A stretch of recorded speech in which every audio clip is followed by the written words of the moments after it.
Thinking Aloud. Conversations on the leading edge of knowledge and discovery with parapsychologist Jeffrey Mishlove. Hello and welcome. I'm Jeffrey Mishlove. Our topic today is living a psychic life. My guest is Marla, who has spent 25 years as a successful television and stage actress. In addition, she has been co-host with Whitley Strieber in his Dreamland radio program. She has appeared in teleconferences with physicist Tom Campbell, author of My Big Toe, toe meaning theory of everything. She works as a psychic medium, appearing in cities and towns across the United States, presenting messages with Marla to small and large groups, educating people about intuition and connecting them with their deceased loved ones. She is the author of American Psychic, a spiritual journey from the heartland to Hollywood, heaven, and beyond. Once again, this is an internet interview, and I'll switch over now to the internet video. Welcome, Marla. It's a pleasure to be with you. Thank you so much, Jeffrey. It's wonderful to be here. I've had the privilege of watching you work. I've been reading your book, and when I think about the psychic life, one of the characteristics of your life, actually, that comes through very strongly is that you've had to endure all kinds of ordeals involving, I have to say, pain and suffering. And I think, to be honest, I think it's like opened up your heart to make it possible for you to be more effective in the work you do. I think you're right. I think that all of that pain and suffering actually heightened my sensitivities.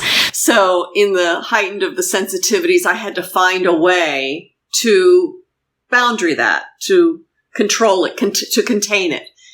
In the process that you had some natural gifts to begin with, although I know there's a lot of research that suggests that many people who come from homes with alcoholic parents, which you had to endure, and abuse as a child, a great number of people who report psychic abilities come from that kind of a background. And it seems as if the trauma of the external world forces you to go more deeply within yourself. Well, that's an interesting point. You know, it was actually Joe McMoneagle, Memoirs of a Psychic Spy, when I read his book and actually interviewed him when I was on Dreamland with Whitley Strieber. It was his book that made me think, okay, I can write mine. So I had been in the process of writing it, but that's what Joe had to say. He talked about his mother, and that gave me more permission. But there's something really odd about that whole thing. I'd say that I'm not sure if I went inward because I was always going outward.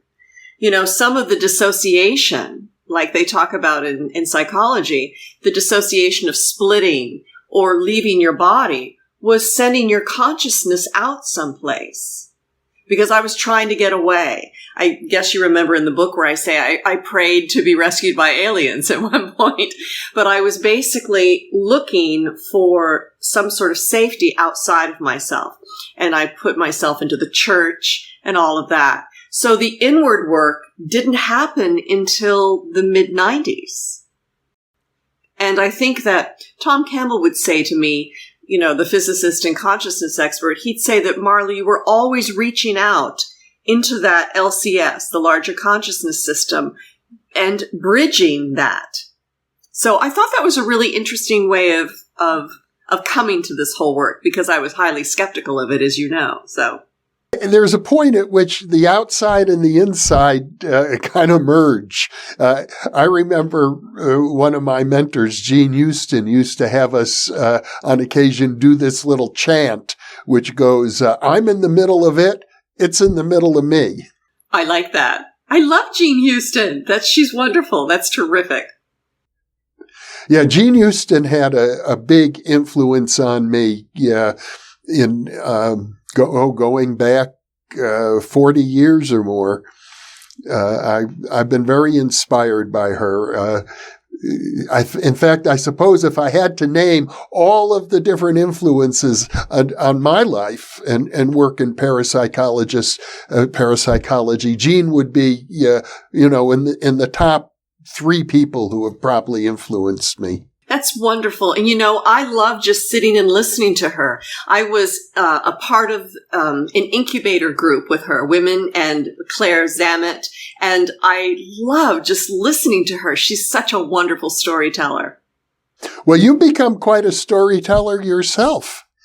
Your book is just full of stories, and as I read the reviews of it, many people commented on what an excellent wordsmith you have become. Well, that's kind, I guess. That's very kind. Let's talk about contact with the deceased.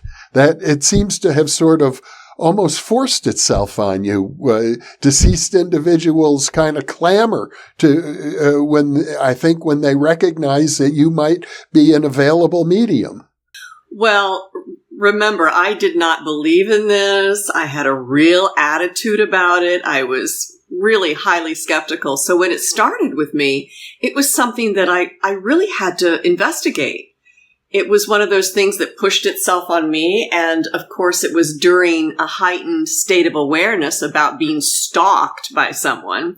So that particular idea of it happening was shocking. I was like, what is this? It wasn't the same kind of guidance that I had kind of as a child. We develop that voice, right? There's a voice inside of us. So I had listened to that for a number of years, just giving me guidance along the way. But this voice had a completely different personality. So when it happened and it started revealing itself, I really shook it. I shook it off. And it was one of those things that I needed help, and I was given help, one thing after another, from James von Prague to, of course, the U.S. military psychic spies that helped me make sense out of all of this. But, Jeffrey, the dynamic of accessing the database or the Akashic records of deceased loved ones has been the greatest gift of my life. Well, I know there must be a huge sense of joy when you are able to actually make a connection like that. And I gather that people feel it emotionally. They break down in tears because not so much the content that you're providing, but there's something else you could say, a vibration that they connect with. That's a wonderful way of saying it. I think that it's like we're building a bridge for love, and that vibration of love continues after death. But I'm still learning a lot about the other side. I've learned within oh my goodness, this has been going on since the mid-90s.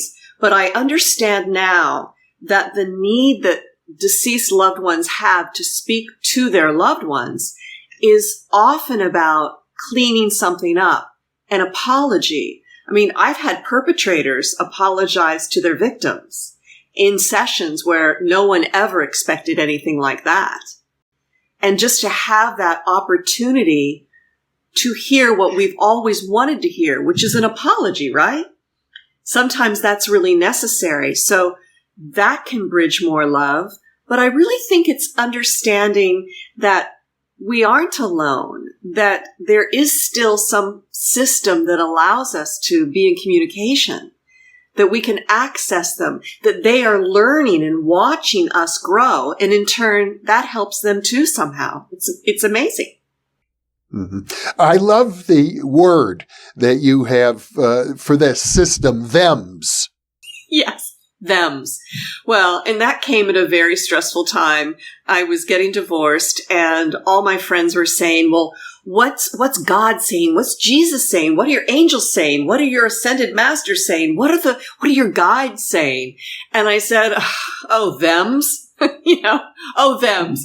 And then I heard, well, Marla, if you're going to use an acronym, you better understand what it means. The Heavenly Eternal Messaging System. What's really special about that is it sort of cuts across all cultures. Yes, it does, doesn't it?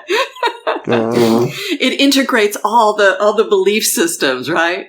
I think that's wonderful. Yeah. and I imagine now you've been working professionally doing psychic work for a long time.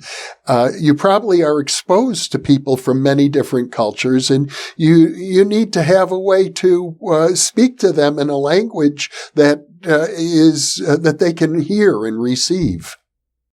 Well, I don't have the education around a lot of these systems that you do, but I was born in a small town in Pennsylvania where there were, oh my goodness, I'd say 12 churches within 3 blocks of each other.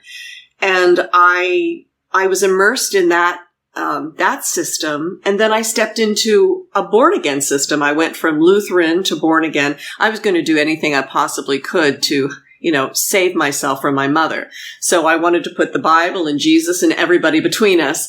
But learning about the nature of Christianity was a fundamental experience of knowing that this Christ consciousness was, wow, how can I say it? It's the system that all religions have. They just call it differently, something different, right? So I love calling it all of the things that we do, but the royal we're still educating ourselves about that whole dynamic. Anytime you travel, you see it, right? Well, one of the things I observe watching you is that you seem to have enormous trust at this point. When you're getting a message for a particular person, it can be very risky to come and tell people, I have a message for you. I've had people do that to me on numerous occasions, but some of them were like dead wrong. Mostly they're useful messages. But, I had a fellow who thought of himself as highly psychic who, over 30, 40 years ago told me I had syphilis. I had to do something about it. And nothing could have been further from the truth. And so you take a risk when you tell people that, you're getting some information. But you've really learned to trust it. Well, Jeffrey, I think that there's an enormous responsibility when it comes to giving someone information. But I don't go where I'm not invited. It's not about me trying to impress somebody about my psychic abilities.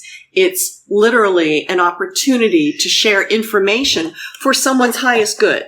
And that's the only reason. Why do this in any way? There has to be a merit of helping someone see probability factors as a psychic. Also, assisting people in seeing things that they don't see, but then they start to think about the fact that they could possibly see them themselves. So working with me is always an opportunity for people to be curious about their own intuition. I think that's what happened to me years ago. I write about seeing Sonia Choquette for the first time. We were both 25 at the time, and it was in Chicago, and it was the first time I went to see a psychic. And I was so moved by what she saw, not just psychically for me, but it was as though something happened inside of me with her seeing me.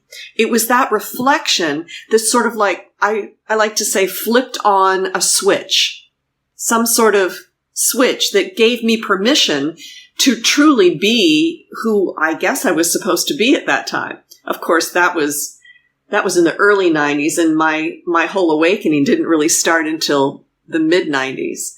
But I think that there's a responsibility, and I guess it's just, you learn to do it, and you do it in a way that is helpful, as opposed to, that syphilis thing really bothers me, Jeffrey.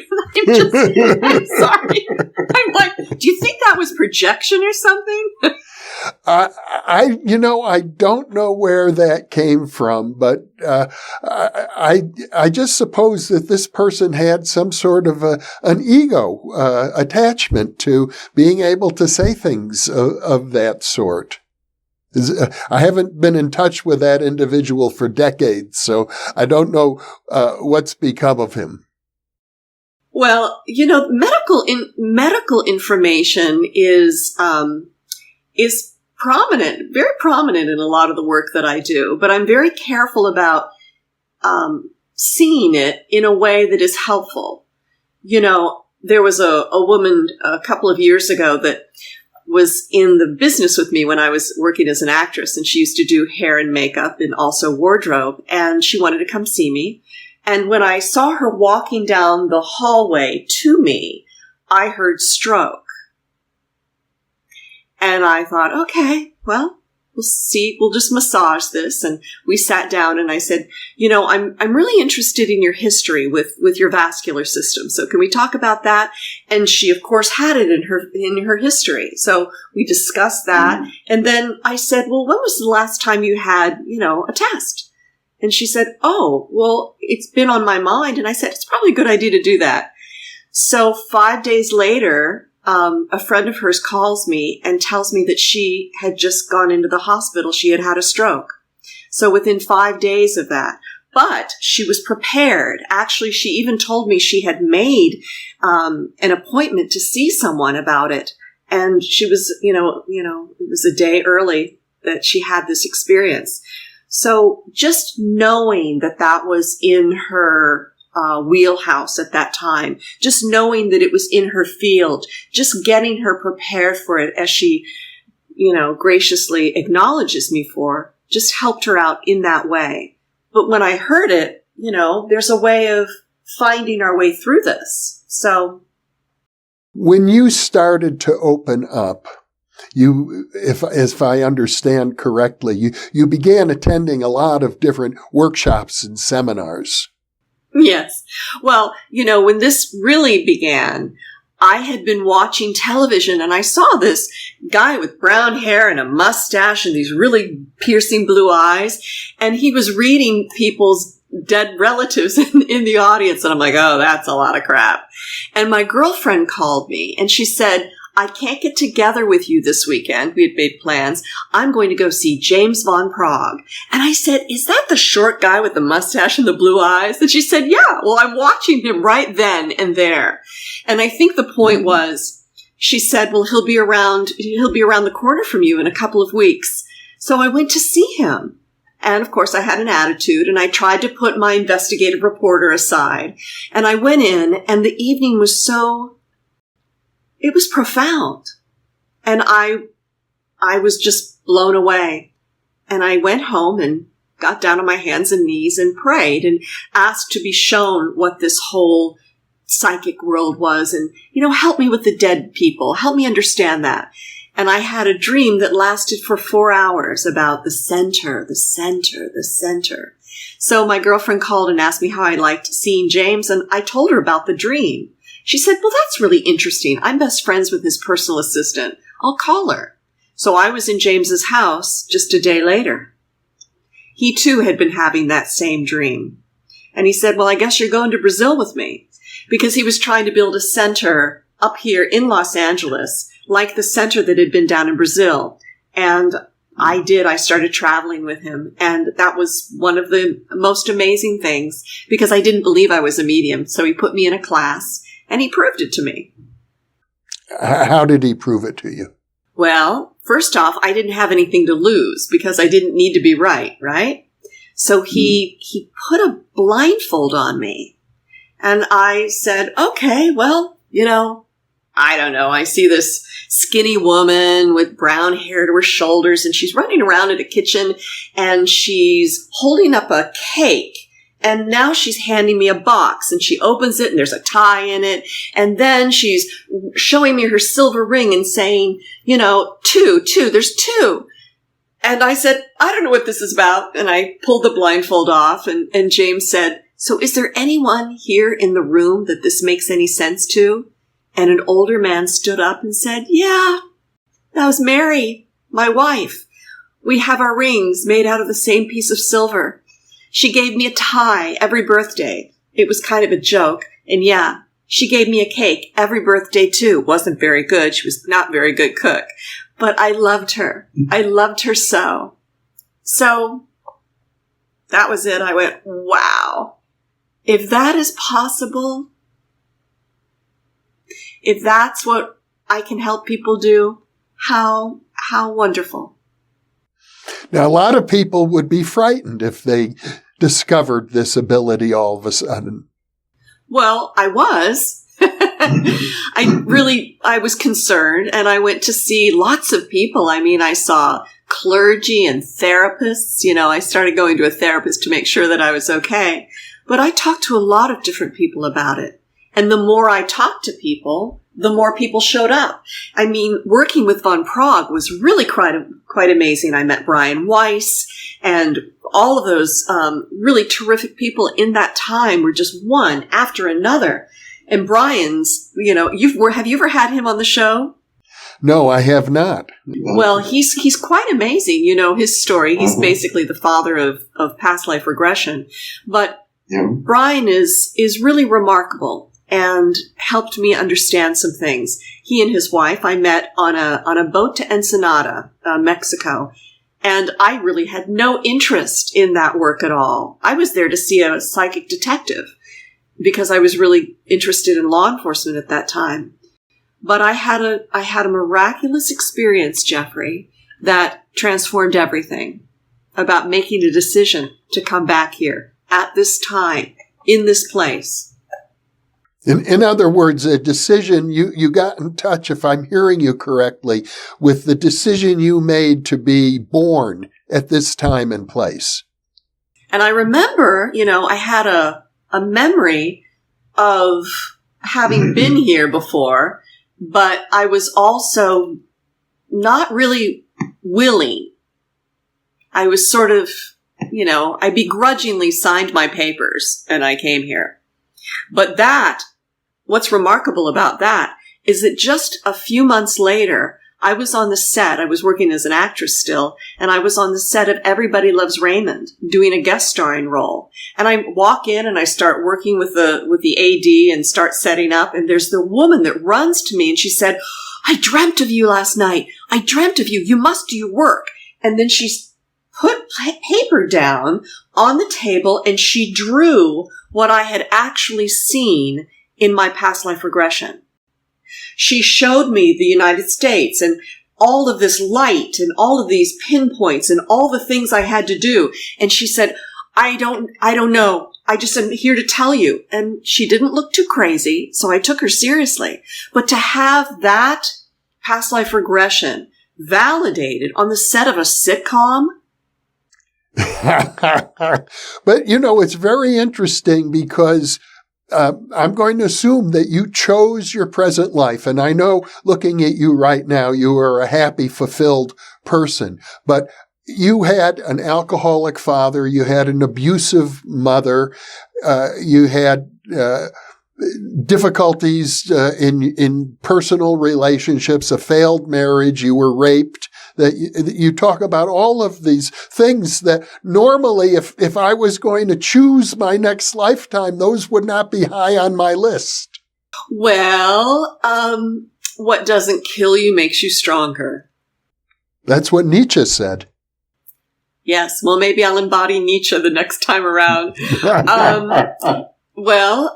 Yeah, all of those things I believe came out of, I call my book American Psychic, and the American part is truly about my father and the history of our forefathers and the dynamic of war. I mean, I don't talk a lot about this, but the Americana that I grew up in the 60s and 70s, it was martinis and men that were trying to medicate their wounds, their emotional wounds from World War II or Vietnam or Korea. And I lived with this every single day. And I dearly loved my father, but he was incapable of really being able to reach anyone emotionally. He was challenged in his own way, being a farmer, from a dairy farmer, actually, from Mercersburg, Pennsylvania. And he grew up on the farms and everything. But his ability to understand women or other things was challenging for him. So I was always waiting for something to happen with him, but there was a part of me that wanted to pull it out of him, And my mother was not well, and she was also codependent in needing something. And she did not drink, but, she popped pills and watched her soap operas. And she was really, really challenged. And as I recall from your book, your mother was physically abusive to you. Yes, what would happen to her is she would get very worked up. I had a sister that was 11 years older than me, and there were things that were going on in my sister's life that my parents couldn't handle. And at a very young age, I recognized that my mother would handle her upset by taking her rage out on me. It happens to a lot of children, I'm sure. Yeah. And I think that once I realized that, and I think I did it at a young age, that I was kind of in trouble, I made my world the woods and animals. And I also saw that my mother loved the television set. So if I could get into that television set, maybe she would love me and not hurt me. So that's what led to your career in television. It's exactly what led to that career. Which turned out to be a good thing for you, I believe. Yes, it was. It was really great. I had a lot of fun, and, I worked a lot. It was great fun, and I made good money. But I reached a point, especially when all of this work started happening, that I didn't need or want to pretend anymore. So in 2002, I had just done Everybody Loves Raymond, and then I did, it was 2001. Everybody Loves Raymond, then it was the Drew Carey Show. And I walked off that set talking to the director who had also directed me in Married with Children 11 years earlier. So I basically had come full circle. And it was that day that I decided I would leave. So I left in 2002. So for the last 18 years, you've really been working full time doing the psychic work that you do. And you've also worked occasionally with law enforcement? Yes. And that's all pro bono. That was being called in and working on something. And I loved that. It was tricky. I worked with Lynn Buchanan. Lynn Buchanan trained me, and I love him so much for many different reasons. But I also think that I missed part of that. I would have loved to have spent more time in the remote viewing world, and of course map dowsing, which Lynn really feels I have a strong talent in. But as life takes us away from different things, I fell in love. And then I got married. So I took a break from working for law enforcement in that way, but then continued, when people would call me. It was all pro bono. And I loved that work, but I had to make a living. It's very difficult for most people. It would be incredibly difficult for me, and I have a degree in criminology, to enter into the mindset of a perpetrator. Even though I've done group therapy with murderers and rapists when I was in San Quentin, I maintained my own boundary. I didn't really enter into their consciousness, but I'm under the impression that you and other people who do this kind of work with police sometimes find yourself reliving crimes from the viewpoint of the perpetrator. Yeah. If they're dead, it's a lot easier. If they're living and you're tracking them, it's tricky, because I think the nature of working on a case is wanting to be helpful. So you're hoping that the information that you're giving to, a detective or an agent in some way is going to make sense enough for them to do something about it. It's not like John Smith is down at the local, brewery at 265 Oak Street. It's not like that. But the pieces of it do come together. And there have been a lot of wonderful, talented psychics that, had problems in some way. And yeah, I had my share of it, but to actually be able to do it and to make a difference. This is the only reason to work with law enforcement. You just want to make a difference. It's not about solving it. It literally is, I'm going to show you something that you didn't think of. And my sense is, Marla, that a lot of people who do psychic work tend to have a specialty. They'll be, for example, a medium and connecting people with deceased loved ones, or they'll do business consulting, or they'll work with law enforcement. I'm under the impression that you're pretty much a generalist in that regard, that your talents seem to be available to you to work in many different directions, depending, I think, on the need. Yeah, thanks for seeing that. Yeah. Yes, I just worked the last couple of months with realtors and friends looking for houses, and walking in the house and knowing that this is a problem and that's a problem, and seeing that there's an issue with the sewer system, and knowing that it's going to roll out of escrow, and then you're going to come back and put more money in, but don't do that because it's going to roll out of escrow again. So those kinds of strange little, yeah, any aspect of someone's life, Jeffrey, I have the ability to tap in and see probability factors, compromises. In your case, you're able to focus your mind on a particular problem area, depending on the needs of your clients, and then the information makes itself available to you, or you make yourself available to it. That's an excellent way of putting it. When I sit down to call someone, someone that I've never met before, and I'm calling them, I don't use Skype. I just am on the phone. Even though I love seeing people, I don't want to be distracted by how cute somebody is or what they've got on the back of their wall or something. I just want to focus on the information. And I usually have a pattern that I can see before I call them. Because my intention, and McTaggart's work with intention, my intention is to really offer them information that will really help them if they can take it, if they'll do something with it. So I'll make notes, and I will see, or I can feel what the nature of what's going on with them before I call them. So I will feel that, and I'll write some things down, and then we'll start, and I'll just give a download right away for the first 10 or 15 minutes. And they're going, oh, that's exactly where I am. That's what I wanted to know about. And then something will come out of the corner, like what happened just the other day. I had a woman who did not expect that we would be talking about relationship that was coming. She wanted it, but she didn't really know how to move forward in it. So, I have a plethora of people that I'm sure that she could work with. But the nature of her heart is what was calling forth this.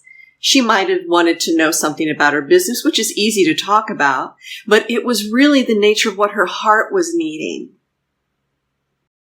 That's beautifully put. It reminds me of, I have a dear friend, deceased now, who was very instrumental in getting me started doing this work that I'm doing on television, Carol Ann Dreyer, who was a psychic to the stars back in the day, introduced me to many of her Hollywood clients. And we did a video with her in the original Thinking Aloud series. It turned out to be one of the most popular videos of that series, and she called it Seeing the Soul. And that's my sense that you're doing something like that. You're looking into somebody's soul and recognizing, seeing them for who they are at a deep level and recognizing their need. Yeah, I'd like to think it's that way too. It is deep. I mean, she really didn't want to actually hear what I needed to say. I mean, I'm not going to market myself like, well, Marla's going to give you not what you want, but what you need. So I have to be, I'm honest about that with people. But, we massage things and we always look at anything anybody wants to take a look at. But this is curious. I really need to ask you how you have responded in your soul to doing the work that you're doing by interviewing and putting people like me out there. So what has that done for you? Well, I'll tell you this story, Marla, since you ask. I did this research. I wrote a book called The PK Man about a person with incredible psychokinetic powers. He could raise storms and cause lightning to strike and things. So at one point, I took his training course, and he asked me, well, what do you want to do with this ability?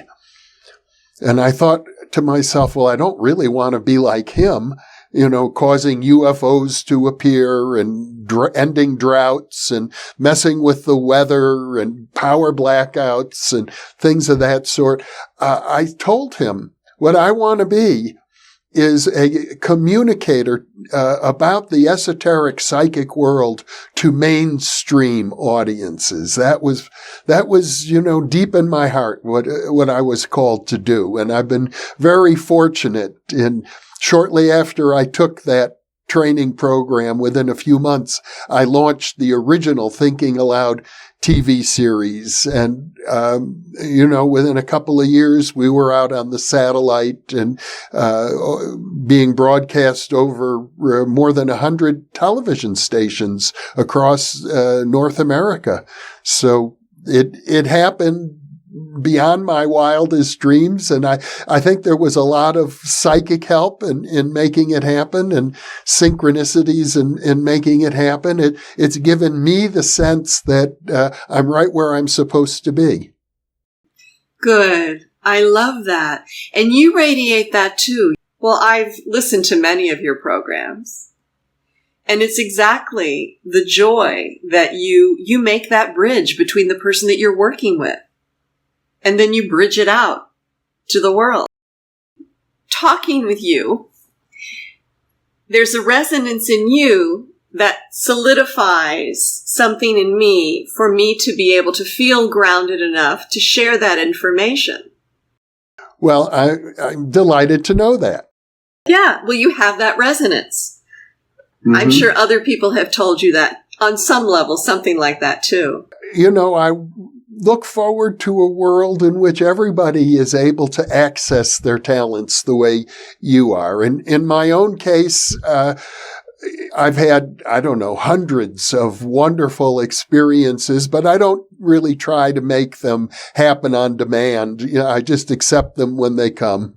The whole actress thing is kind of funny. I don't have a problem getting up and talking, but I would rather work than talk. Interestingly enough, I mean, you watched me work at the Applied Precognition program. So I did this I remember doing this talk, and I'm like, oh God, I've got all this information in my head. And then I started relaying it to other people. And remember the guy that didn't want to raise his hand? I'm like, oh my God, I've got a mail worker. There's someone's putting up the paneling in the den. And I was giving details, and finally he's like, okay, it's me.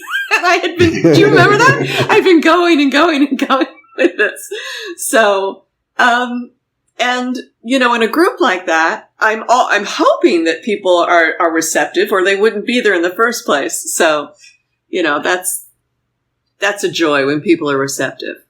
Many parapsychologists do experiments, and of the thousands of experiments that have been done in parapsychology, they are overwhelmingly statistically significant, but any single experiment is kind of iffy. Half the time they don't really work. And when they do work, sometimes they're marginally successful, sometimes they're spectacular. So we look at meta-analysis and we see, overall the results are astronomically significant. But in your case, when you're dealing with clients, it's a completely different situation. You're not trying to publish papers, you're trying to address a human need. And I would imagine each and every client expects you to be right on for them. Tell me a little bit more what you mean about that. Give me an example. If I'm doing a parapsychology experiment, the only need I have is to satisfy my own ego that I'm a smart experimenter. Maybe I can publish somewhere. I get people to come in and be subjects in my experiment. And then if they're successful, I might publish, and maybe some of my colleagues will reward me for that. I'm not responding to the human needs of anybody. I'm not dealing with anybody's health issues or romantic issues or financial issues or the needs of law enforcement. Researchers are doing it mostly out of intellectual curiosity, and that's not a very strong motivation. That's why I think experimental research in parapsychology isn't, in general, there are certain exceptions, researchers who are just extraordinary in their ability to get good results. But overall, parapsychology research is it's statistically significant, but it's not something you would want to rely on. But when people come to see you, they are relying on you. Yeah, they are. And, sometimes it doesn't work. There have been a couple of people, a couple of times a year when the connection is there's a desire, but I can even feel it on some level when I start to work with them. There's a disconnect about them wanting specific information the way that they want it, as opposed to how I'm delivering it. And I'll never forget, I was working with a woman and I told her, okay, well, I see Bob, and Bob, I don't want to talk to Bob. Okay, but, well, Bob's here right now, but I don't want to talk to Bob. Bob's the last person I want to talk to. And I said, oh, okay. Well, Bob is showing up because I don't want to talk to Bob. So it literally was like that. And I said, okay, so we can stop for a moment. What is it that you really want to look at? And she said, well, I want to talk about this and this. And I said, but Bob is actually, I don't want to talk to Bob. So I said, okay, it's been within the first 15 minutes. And if we are not connecting in a certain way within the first 15 minutes, I just send you your money back. So we're just going to end this. We can't move forward because I can't get Bob out of here. I can't get Bob out of my consciousness because Bob needs to talk to you.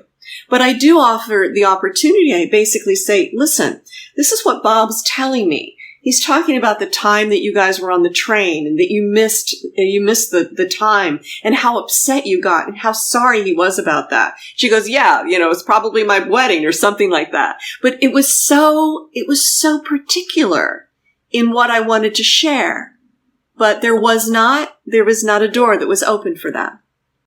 Well, I guess that's the ups and downs of the business you're in. Well, the life of a psychic. So, and you can only imagine, that my divorce happened because I knew things. Well, that makes sense. And I recall from your book that you got a message that you were going to need to end the marriage. Yes. Did you ever interview Joanne Parks from Max the Crystal Skull? It was Max the Crystal Skull. Oh, yes, that's right. The skull spoke to you. Yes. Well, I was interviewing the Mr. the Crystal Skull's authors. They were in England, and I was interviewing them. And while I was interviewing them, I know, look, this is even weird for me, all right? So while I'm interviewing them, I thought I hear, leave your husband, come see me. And I thought I was being like a really great radio host. I'd just been starting to work for Whitley for, a year or so. And I said, oh, I think this is really great. This is so funny. I think I'm hearing Max. And of course, the gentleman said to me, yes, Marla, Max loves to get a hold of people. And he loves to talk their ear off, but he tells them messages that will change them for the rest of their lives. And I thought, oh, this is crock. This is just a crock. 8 months later, my marriage was over. So the message, in effect, did change you for the rest of your life. Yes, it did. It brings up another question. I know that some of the people, especially who are spirit mediums, work with a spirit guide, and I'm under the impression that you don't have a particular guide who's responsible for all the messages that you deliver. I've gone through various incarnations of how to work, and for years, I mean, I have plastic bins filled with yellow legal pads of taking notes, sitting down, it's not automatic writing, but I am actually taking notes, listening and saying, what do you want to show me? And various energies come in. But I've also learned the science about this, Jeffrey, which is really tapping into that database, the matrix of virtual reality. So there's a part of me that just goes straight to the source. In other words, you don't have a need for a spirit guide to sort of be responsible for what comes through. Well, we all like friends on the other side, and we all need those friends, but no, it's not working that way for me. However, I am experiencing something really unique. I've been going to bed at night and intentioning information that will help me about whatever's going on in my life, or give me information about, what's happening in our world and how to handle it a little bit better. But Jeffrey, I've been jumping into other people's bodies. No. And I don't know whether they're alive, or I'm being shown like a precog of perhaps another life, or just being in their bodies for a certain amount of time, minus mine. What I've learned with consciousness is when consciousness leaves the body, all the issues that were created from emotional and all sorts of different problems are left in the tissues. It doesn't necessarily go with the dead person, but the memory of it does. They will show me various things about that. But I've been popping into people's bodies, and they're not my body. And I have been void of some of the problems that I've had as Marla, whether I have an issue with my hair or just an insecurity about something. I'm in these dreams like, wow, I feel amazing. I'm strong. I'm really curvy. I love my hair. My hair's amazing. But there were also parts of their lives that I was like, wow, this is a problem. I don't know. I see Marla in this body, but can I help this person? And I make choices while that's going on. And then sometimes I'm out. So I find that very interesting. I would imagine that this is the kind of experience that many gifted novelists have when they're developing a character, that they actually visit similar people. Yeah, I think that's a really good point. I think that's why some of my former life as an actress was easy for me to, tap into deceased loved ones. And one of the things that I love is one of the, I don't do it so much in going blind like I used to, or as I write in the book. But when I'm getting information, sometimes I'll just go blind to my present circumstances. And I am teleported or bilocated, or my consciousness goes, or the dead person gives me that information, which is not my memory, it's their memory. So that's facile with me. And I really, really like that. But I think you're really spot on about that. Scientists and all sorts of creative people are always being visited in some way, giving downloads. And scientists love to, as you say, sometimes they love to just immerse themselves in the ego of, I developed this and I developed that. Who knows where Werner von Braun is giving all that information? Maybe he's coming in from the other side. Seriously, I think about that a lot. Well, your training as an actress was probably very good preparation for psychic work. I love interacting with people, and I don't do that anymore on stage. And right now with COVID, it's hard to do except on a Zoom. So Well, Marla Fries, this has been a delightful conversation. Your love for people and your love for your work comes through clear and strong. So it's a pleasure to be with you. I look forward to future conversations. I'm sure we have a lot more we could talk about. So thank you so much for being with me, Marla. Thank you so much, Jeffrey. And for those of you watching, thank you for being with us.